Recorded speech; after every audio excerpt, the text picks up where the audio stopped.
Assalamualaikum warahmatullahi wabarakatuh. Selamat siang.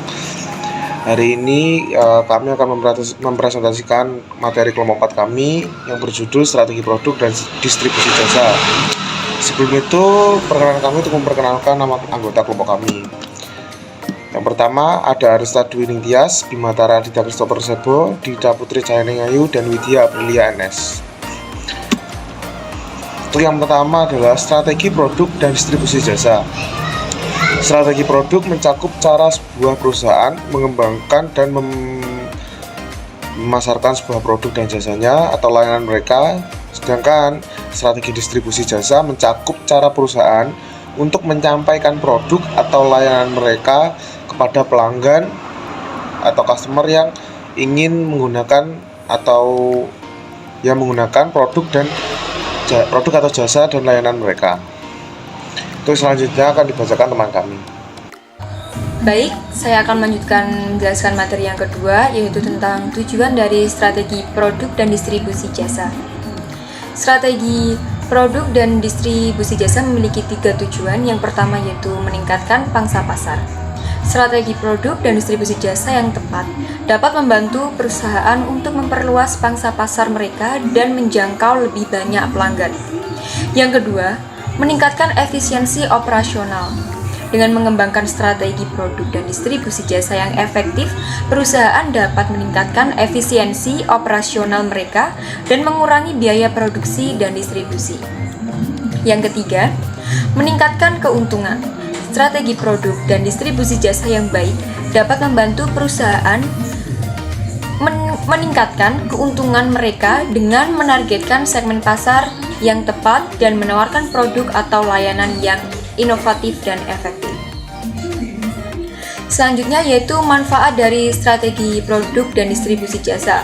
Ada 6. Yang pertama, meningkatkan daya saing. Dengan mengembangkan strategi produk dan distribusi jasa yang efektif, perusahaan dapat meningkatkan daya saing mereka di pasar, sehingga dapat memenangkan persaingan dengan pesaing di pasar. Yang kedua, meningkatkan penjualan. Dengan mengembangkan produk dan layanan yang lebih baik dan meningkatkan efisiensi distribusi, perusahaan dapat meningkatkan penjualan mereka di pasar. Yang ketiga, meningkatkan efisiensi operasional. Dengan mengembangkan strategi produk dan distribusi jasa yang efektif, perusahaan dapat meningkatkan efisiensi operasional mereka, mengurangi biaya produksi dan distribusi, dan meningkatkan keuntungan. Yang keempat, meningkatkan kepuasan pelanggan. Dengan menyediakan produk dan layanan yang lebih baik dan efektif, perusahaan dapat meningkatkan kepuasan pelanggan mereka yang dapat meningkatkan retensi pelanggan dan menghasilkan lebih banyak penjualan di masa yang akan datang. Yang kelima, meningkatkan reputasi merek. Dengan mengembangkan produk dan layanan berkualitas tinggi dan mengatur distribusi yang efektif, perusahaan dapat meningkatkan reputasi merek mereka dan membangun kepercayaan dengan pelanggan. Dan yang keenam yaitu meningkatkan efektivitas pemasaran. Dengan mengembangkan produk dan layanan yang lebih baik dan meningkatkan distribusi, perusahaan dapat meningkatkan efektivitas kampanye pemasaran mereka dan menghasilkan lebih banyak penjualan. Selanjutnya yaitu materi mengenai beberapa jenis dari strategi produk dan distribusi jasa yang umum digunakan oleh perusahaan. Yang pertama ada strategi diversifikasi. Perusahaan menggunakan strategi ini untuk memperluas portofolio produk mereka dengan menambahkan produk atau layanan baru ke dalam bisnis yang ada atau ke dalam bisnis yang sama sekali baru. Contoh dari strategi ini adalah perusahaan teknologi yang memutuskan untuk memperluas bisnis mereka ke dalam bidang kesehatan atau pendidikan. Yang kedua, strategi fokus. Perusahaan menggunakan strategi fokus untuk memusatkan perhatian pada segmen pasar tertentu dan memenuhi kebutuhan khusus mereka dengan produk atau layanan yang dibuat khusus untuk mereka. Contoh dari strategi ini adalah perusahaan yang memproduksi makanan organik untuk segmen pasar yang mengutamakan kesehatan dan keberlanjutan. Yang ketiga, strategi diferensiasi.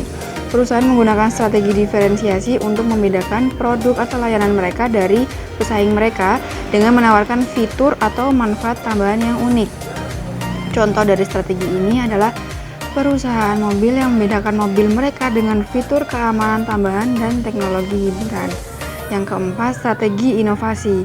Perusahaan menggunakan strategi inovasi untuk menciptakan produk atau layanan baru yang unik dan inovatif yang memenuhi kebutuhan pelanggan. Contoh dari strategi ini adalah perusahaan teknologi yang menciptakan produk baru dan inovatif yang belum ada sebelumnya. Yang kelima, strategi penetrasi pasar.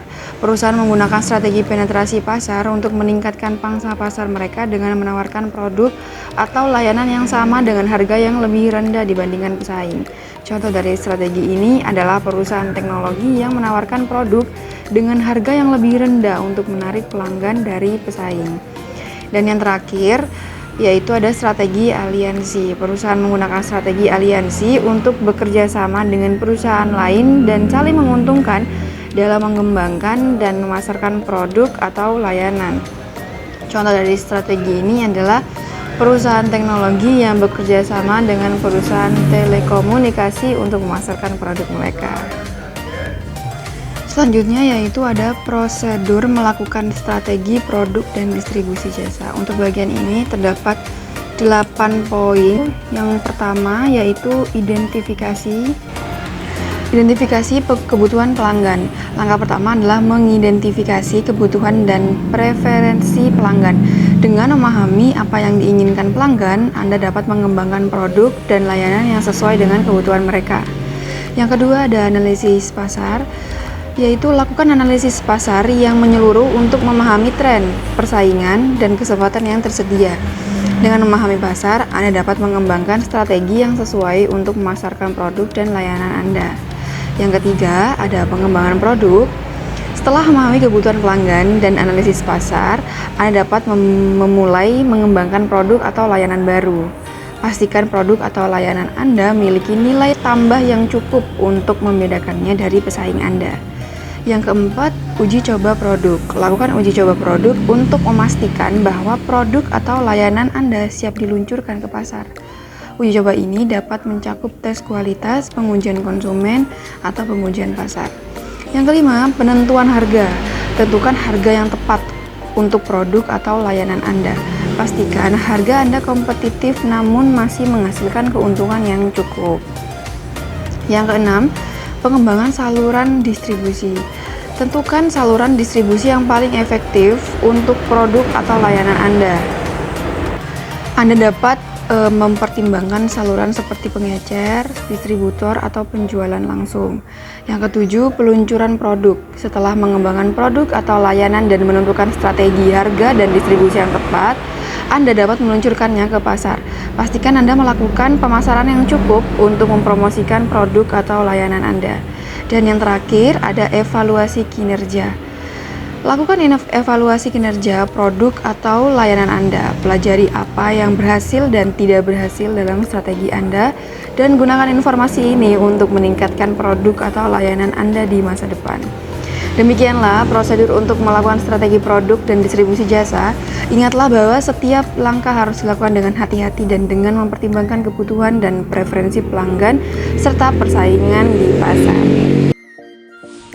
Materi selanjutnya yaitu mengenai faktor-faktor strategi produk dan distribusi jasa. Terdapat 8 faktor. Yang pertama yaitu ada kebutuhan pelanggan. Kebutuhan dan preferensi pelanggan adalah faktor utama yang mempengaruhi strategi produk dan distribusi jasa. Jika produk atau layanan tidak memenuhi kebutuhan atau tidak sesuai dengan preferensi pelanggan, maka strategi tersebut dikatakan tidak berhasil. Yang kedua ada persaingan. Persaingan di pasar sangat mempengaruhi strategi produk dan distribusi jasa. Kita harus mempertimbangkan persaingan dan mengembangkan produk dan layanan yang dapat bersaing dengan mereka. Yang ketiga adalah teknologi. Kemajuan teknologi sendiri juga dapat mempengaruhi strategi produk dan distribusi jasa. Kita harus mempertimbangkan teknologi baru yang dapat membantu dalam mengembangkan dan mendistribusikan produk atau layanan kita. Yang keempat ada biaya. Biaya produksi dan distribusi jasa juga harus dipertimbangkan dalam strategi produk dan distribusi jasa. Kita juga harus memastikan bahwa produk atau layanan kita menghasilkan keuntungan yang cukup setelah mempertimbangkan biaya produksi dan distribusi. Yang kelima ada regulasi. regulasi pemerintah juga dapat mempengaruhi strategi produk dan distribusi jasa. Yang keenam ada lokasi. Lokasi sendiri juga dapat mempengaruhi strategi produk dan distribusi jasa. Kita harus mempertimbangkan lokasi pelanggan potensial dan memilih saluran distribusi yang paling efektif untuk mencapai mereka. Yang ketujuh yaitu ada branding dan citra. Branding dan citra merek kita juga harus mempengaruhi strategi produk dan distribusi jasa. Kita harus memastikan bahwa merek dan citra merek kita sesuai dengan produk atau layanan yang ditawarkan dan dapat menarik pelanggan. Yang terakhir, yang ke-8 yaitu ada perubahan tren dan preferensi. Perubahan tren dan preferensi pelanggan dapat mempengaruhi strategi produk dan distribusi jasa. Kita juga harus memperbarui strategi kita secara teratur untuk memastikan bahwa produk atau layanan kita tetap relevan dan sesuai dengan tren dan preferensi saat ini. Sekian presentasi dari kelompok kami, kurang lebihnya mohon maaf. Wassalamualaikum warahmatullahi wabarakatuh.